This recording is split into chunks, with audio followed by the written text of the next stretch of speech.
What up, everybody? What up, everybody? Let's talk about it. It's Ep10. What up, everybody? It's Ep10. What up, everybody? It's Ep10. Let's talk about it. What up, everybody? It's Ep10. Let's talk about it. This is Power, Book 2, Ghost, Season 3, Episode 10. Y'all, I got some new equipment, so I'm still trying to work things out or whatever, but I want to do this review. I'm kind of late doing the review, but it's early in the morning. I got about 15 minutes to spare, so let's go ahead and get into it. All right, so we start off this episode with shots of everyone. Tyreek, Brayden, the whole crew, everybody. And Tyreek and Brayden are at the hospital, and they're trying to plan what they're going to do for the future.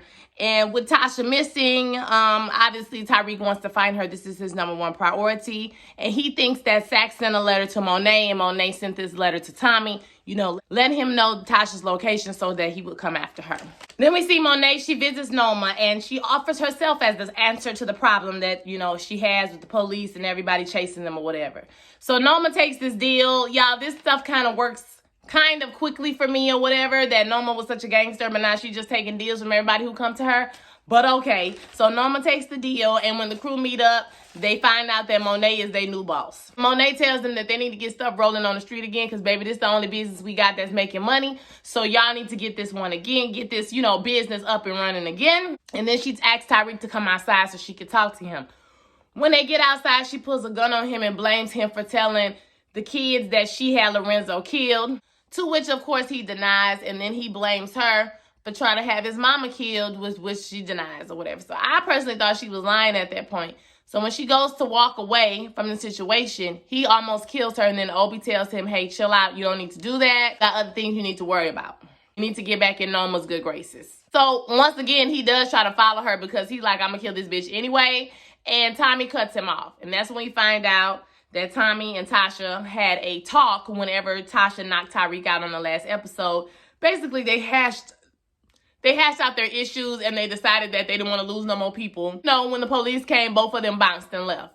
I personally think the scene went over just a little bit too easy, but I do think that we needed a resolution to the whole Tommy chasing Tasha to the end of time storyline. So I did feel like they needed to resolve the issue, which is what they did. But I do feel like it was kind of cookie cutter, fast 5-minute conversation. You went to want to kill her, and now you don't want to kill her no more. I don't know. It just was like, okay, I guess one of those far-fetched things, but, it's power. So Tyreek asked Tommy for his help. He said, you'll be here for me if you on my side or whatever. And he says, this is not my war, and I'm already dead in New York. So he gets in the car. He advises him not to start a war either because he don't have no allies at this point. So Tyreek goes to, I don't know if this was before or after. I'm probably out of order. But he went to Kate's house to find Tommy. And Kate was not moved by him or his gun. Y'all, she offered him a juice box, and I hollered, okay? And so anyway, she said she tried to stay out of it, but there was a woman with red hair who came to the house and dropped off a letter. And he assumes that's Monet, right? And he's even more driven in his mission. I think that happened before the Tommy thing. I'm not exactly sure, y'all, of the order, but y'all get where I'm going with it. So we see that Brayden has not been himself since killing his uncle. And he almost attacks Kiki when she asks about it.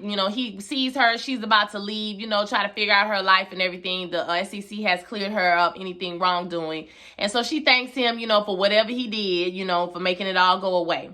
And then later that evening, we see Monet, Kane, and the crew show up to the Weston house because they want their money. And if they can't get their money, they want something to hold them over. They need some collateral, okay? Like, I need your watches. I need your purse. I need your money. I need your diamonds and jewels, bitch. I need it all, okay? So give me all of that stuff until you can get my money back. And if you don't get my money back, I'll be back to get some more stuff. Now, the Westons are scared out of their mind, obviously. I just realized I didn't have a microphone on, but okay. The Westons are shaken up by this, obviously. They're really, upset about this whole situation because Brayden had a chance to get away from these people. But Brayden promptly points out to them that they are all hypocrites because actually their uncle is the biggest criminal out of everybody because he took these people money and stole these people money. So why y'all talking about these people and that element and all of this shit? Like, we're that element. What are you talking about? We're that element. We're criminals. Then we see Lauren talking with Jenny, and basically she clocking Jenny T. She figuring out that Jenny has an agenda, that she want to get a raise. She needs to put these people in jail, and she's trying to get Lauren to lie to do it. She does figure out that Tyreek probably had something to do with Sax's murder. Okay, and then we see Brayden goes to Tyreek and he tells him that he wants to quit. He don't feel right after all this stuff he been doing. Maybe it's just a little bit over his head. He not cut out for this. he quits the game right on Tyreek just like that. Okay, then we see Lauren visiting Effie because she says she's not going to testify unless she visit Effie. So Lauren visits Effie in jail. And she realizes that Effie is an evil hoe. Okay, Effie tell her girl it was business. It was nothing personal. You was running your mouth. And we was going to go to jail. And my whole future, was at stake. Now, I do feel like Effie went kind of hard. Like, sis, you could have eased up a little bit. And Lauren was right when she said, bitch, you was the evil hoe. And I agree with Lauren on that one, okay? She says if you recant your statement, basically everything will go away. At some point, Lauren meets with Kane and Tyreek, and because they need to make her afraid, right? They need to make her more afraid if she testified and if she don't testify. So, they show her a video of, some people looking at her parents or something like that, and they threaten her or whatever. And she's like, y'all are evil motherfuckers. Y'all are evil people. Like, I need to get the hell away from y'all. Like, I don't want this way. If you recant, your life will go back to normal. Everything will go back to normal, okay? Eventually, that's what happens. When they take it to the grand jury, Lauren recants. She makes Jenny look stupid in front of everybody. She tells Jenny she's tired of her agenda and she's not going to lie for her. And so the whole case is thrown out. Medina said he's sick of y'all shit. Okay, he threw the case out. He don't want nothing to do with it. He tired of it. On to Rashad. Now, Rashad on this episode finally wins an election. We done seen this nigga running for everything he can run for. Ain't never won nothing. But this time, he actually wins an election, okay? And after he wins the election, he proposes to Harper. They are off on their new journey of moral high ground, right? Wrong. Davis drops by and lets him know that he needs to get them charges against Diana dropped. Okay? Now, of course, Tate tells him, well, I might be able to do something for you if you make a good contribution to my office. And Harper overhears this, and as she gets upset and she storms out, and the lady stops her and says she wants to do an article about their love story. And she said, baby, that would be a tragedy. Okay, that would be a tragedy, and nobody wants to read that shit. And she leaves. But Harper, girl, you knew he was a liar. You knew he was corrupt. You knew all of that shit before you got with him. Like, you thought that your coochie was going to change him. Like, I don't know. I just was like, Harper, girl, I don't know what you thought was going to happen, but he wasn't ever going to do right. Now we into the meat and potatoes of the episode, which is Diana. Diana approaches Tyreek about killing Monet, and she tells him she's going to get her out of the house, basically, and get her into the car, and you're going to drive out of the car, and you're going to shoot her, right? I'm not going to say I don't know who did it, and she'll be dead. So that as she's saying this is what happens. But when Tyreek goes to shoot her, somebody else pulls up and pow, pow, pow, pow, right? He realizes that it's Tasha. He says, Ma, and she drives off.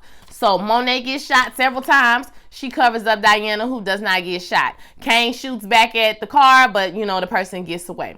So when they get to the hospital, Kane is asking, did you see who did it? And she says Tyreek. Obviously, Kane is upset. Him and Drew say Tyreek got to go. And then we realize that Drew and Diana sat down and came up with this whole plan. She put a wig on, went to Kate's house, gave her the letter to send Tommy to the mama because they knew that, Tyreek was going to retaliate against whoever tried to kill his mama. And so this whole cycle was set up by them. But somebody has messed up the plan, basically. So they're going to hang all of this on Tyreek. So one thing about Diana, we can't say is she is stupid behind Tyreek, but when you notice that when these girls didn't get what they wanted out of Tyreek, that's when they turned on him.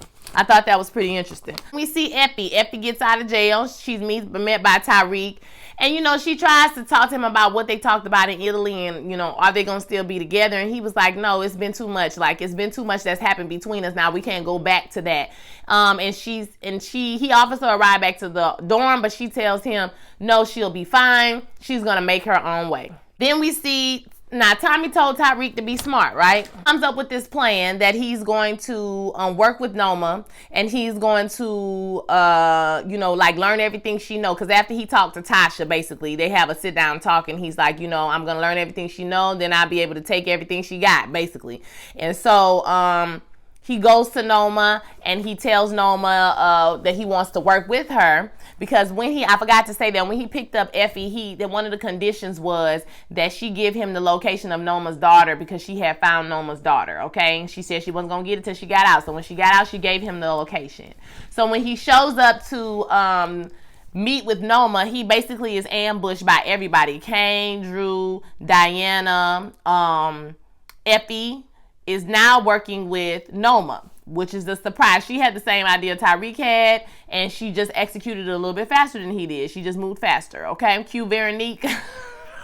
She just was up at 8 o'clock in the morning and you waited till the middle of the day. They all ambush him. You know, Diana says that he tried to kill her mom, and Tyreek is like, Diana, really, bitch? This what we doing? And so, you know, Kane goes to kill him, but the lights go out and Brayden saves the day. Okay, so Brayden comes back. He shoots a whole lot of people, and I think he hit Kane. So we got Monet's gonna be in a coma, and Kane gonna be up in the hospital too, because he done got shot too. So they both make it out, but they say as they leaving, oh my God, I think we've started a war. So Forgot to add, y'all, that Sax on his departure unto the other realm sent Angela's nephew a flash drive.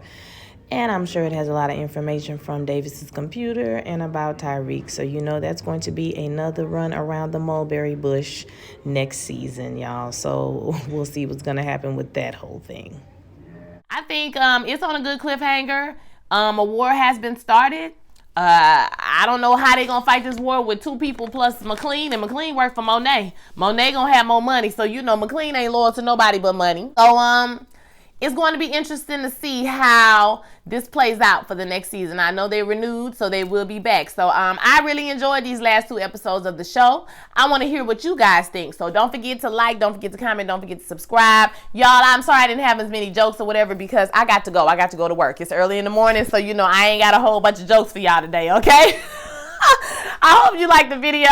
I'll see y'all on the next one. Peace.